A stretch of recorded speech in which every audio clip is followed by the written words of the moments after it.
galmudug markaan waxay u muuqataa inuu dagaal ka dhici doono kadib ciidamada dowladda federaalka ka tirsan oo markaasi ku sugnaa degmada Xarar Dheere oo gaaray duleedka magaalada Dhuusamareeb.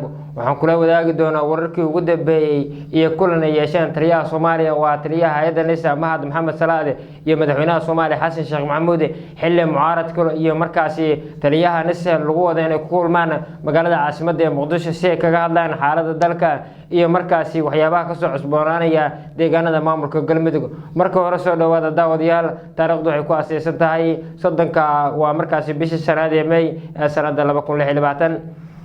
haddii aynu ku bilaawno xiisadda maamulka Galmudug ayaa marka ka dambeysay ka sii daraysa kadib waa markaasi khilaaf u dhaxeeyay taliyaha NISA Mahad Maxamed Salaade iyo madaxweynaha Soomaaliya kulan ay ku yeesheen kaasi oo laga heshiiyay sidii loo wajihi lahaa xaaladda ka taagan maamulka Galmudug.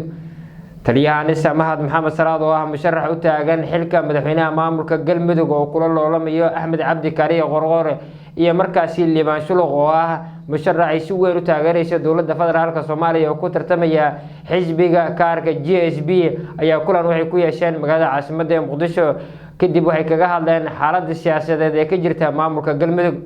Mahad Maxamed Salaade oo muddooyinkii u dambeeyay si aad u sulugsanaa doorashada ka dhacaysa maamulka Galmudug iyo markaasi sidii loo wajihi lahaa xiisadda ka taagan maamulka Galmudug ayaa waxa uu sheegay in Galmudug ay tahay xiisadeedu in lagu markaasi lagu wajaho xal siyaasadeed markaasi wixii lagu wajihi lahaa wixii ka dhacay maamulka Koonfur Galbeed Soomaaliya. wixii intaasi ka dambeeyay Mahad Maxamed Salaade wuxuu la kulmay madaxweynihii waa markaasi dowladii ku meel gaarka Shariif Sheekh Axmed oo ku sugan magaalada caasimadda Muqdisho. waxaana kala hadlay barnaamijyada ay mucaaradku doonayaan inay ka qabtaan magaalada caasimadda ee Muqdisho waa bartamaha bisha June ee ugu soo aadan, kaasi ay doonayaan inay si weyn uga soo horjeedaan dowladda federaalka Soomaaliya. sidoo kale waxaa la sheegay inuu kala hadlay arrinta maamulka Galmudug iyo waxa ku aadan ee markaasi dowladda ay qaadi doonto. mucaaradku waxay markaasi ka aamuseen xiisadda ka taagan maamulka Galmudug. markii hore waxay ka hadleen wixii ka dhacay maamulka Koonfur Galbeed Soomaaliya iyagoo sharci darro ku tilmaamay in madaxweynaha maamulkaasi si awood looga saaro waa maamulka Koonfur Galbeed Soomaaliya. Koonfur Galbeed Soomaaliya markii doorashadu ay ka dhacday waxay u hambaliyeen Cabdicasiis Xasan Maxamed Laftagareen oo isku doortay magaalada Baydhabo. kadib waxay sheegeen in doorashadaasi ay ahayd mid sax ah. hase ahaatee Koonfur Galbeed dowladda Soomaaliya ayaa waxay kala wareegtay maamulka uu hogaaminayay Cabdicasiis Xasan Maxamed Laftagareen.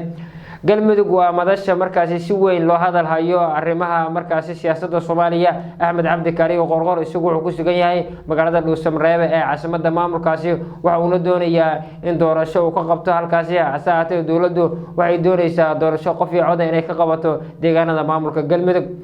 dowladdu waxay wataa Liibaan Shuluq oo ganacsade si weyn looga yaqaano waa markaasi maamulka Galmudug. waxa uu doonaya inuu ku tartamo kaarka xisbiga GSB.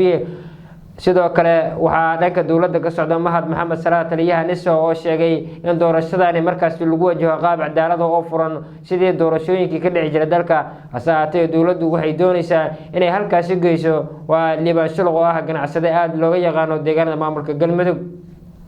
Axmed Cabdi Kaariye Qorqore tan iyo wixii ka dambeeyay markuu dalka dibadiisa uu ku soo laabtay uu tagay magaalada Dhuusamareeb ee caasimadda maamulkaasi. waxa uu bilaabay kulamo siyaasadeed oo la qaadanayo beelaha kala duwan ee ku sugan maamulka Galmudug. waxa uu kala hadlay xiisadda amni ee ka soo korortay maamulka Galmudug. dhawaan ayay ahayd marka ururka Ahlusunna wal Jameeca oo markaasi si weyn looga yaqaano deegaanada maamulka Galmudug ee iyaguna ku dhawaaqeen inay markaasi si weyn u taageerayaan dowladda warkacaya Axmed Cabdi Kaariye Qorqore oo xilligan dhaqdhaqaaqyo siyaasadeed markaasi ka wada gudaha maamulka Galmudug. ciidamo ka baxay degmada Xarar Dheere ayaa sidoo kale waxay gaareen duleedka magaalada Dhuusamareeb ee markaasi caasimadda maamulkaasi. waxaana la sheegay dowladdu ay markaani inay u jihaysatay dhanka iyo dagaal inay si awood ay ku muqooniso maamulka Galmudug oo maamulka soo sadeeyay ee dowladda federaalka Soomaaliya gacanta ku hayso kadib markii ay isaga baxeen dowladda dhexe federaalka waa Jubbaland. maamulka Jubbaland oo hogaamiye Axmed Maxamed Salaam Axmed Midoobe iyo maamulka Puntland oo hogaamiyo waa markaasi Saciid Cabdullaahi Dani. Puntland dhankeeda iyadu waxay ku dhawaaqday inay garab taagan tahay maamulka Galmudug. waa madaxweyne ku-xigeenka maamulka Galmudug Ilyas Cismaan Lugator oo markaasi maanta hadlayay. waxa uu sheegay inuu si weyn u garab taagan yahay maamulka Galmudug. waxaana ka soo horjeestay in dowladdu ay colaad ka wado deegaanada maamulka Galmudug. Puntland waxay markaasi sidoo kale ay aad u taageersan tahay maamulka Galmudug oo maamulka markaasi saddexaad ee ka tirsan dowladda federaalka Soomaaliya. galmudug ayaa ah meesha ugu weyn ee xilligan uu cadaadis kala kulmay madaxweynaha Soomaaliya Xasan Sheekh Maxamuud oo waqtigu ka dhamaaday hasaatee dastuurka ay ansixiyeen xildhibaanada baarlamaanka ayaa siinaya inuu muddo hal sano ku darsado dowladdan uu hogaaminayo ee markaasi Soomaaliya galmudug ayaana ah meesha markaasi ugu daran ee xilligan cadaadis kala kulmayso dowladda federaalka waxayna doonaysaa inay ka hirgeliso doorashada qof iyo codka ay ka qabanayso guud ahaan dalka waxyaabaha ka soo kordhay xiisadan ka taagan maamulka galmudug barnaamijyadeena dambe ayaad ku daawan doontaan.